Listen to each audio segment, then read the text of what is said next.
নিদিয়া দলে যি দলক আমি বিটিচিত কোনো এগৰাকী পাৰিষদ জিকাই দিয়া নাই, যি দলৰ এগৰাকী সাংসদ নাই, তেনে এটা দলে কিয় বিধানসভাৰ মজিয়াত শহীদ লাফিকুল ইছলাম আহমেদৰ নাম বা তেখেতৰ ন্যায়ৰ পক্ষে মাত মাতিব লগা হ'ল।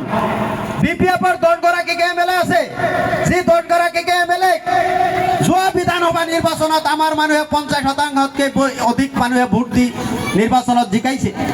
তেখেতসকলৰ কিন্তু সময় নহ'ল এবাৰো লাফিকুল ইছলাম আহমেদৰ কথা কোৱাৰ কাৰণে।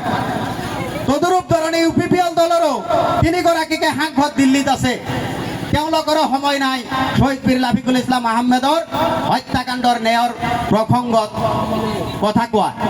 গতিকে সেই দলবিলাকক আহ্বান জনাইছোঁ বা কৈছোঁ, শহীদ বীৰ লাফিকুল ইছলাম আহমেদৰ আবেগ অনুভূতি, ধৰ্মীয় সংখ্যালঘু সমাজৰ আবেগ অনুভূতি লৈ খেলিব নালাগে।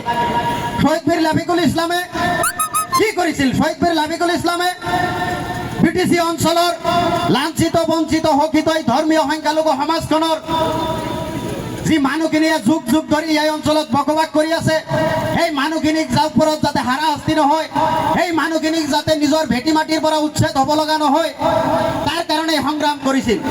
শহীদ বীৰ লাফিকুল ইছলামে এই অঞ্চলত বসবাস কৰি থকা, যুগ যুগ ধৰি বসবাস কৰি থকা, ট্ৰাইবেল বেল ব্লক গঠন হোৱাৰ আগৰ পৰাই বসবাস কৰি থকা বা তাৰ পৰৱৰ্তী সময়ৰ পৰাই বসবাস কৰি থকা যিসকলে 50, 60, 70 বছৰলৈকে বসবাস কৰি আছে, তেওঁলোকক মাটিৰ পট্টা বিচাৰিছিল।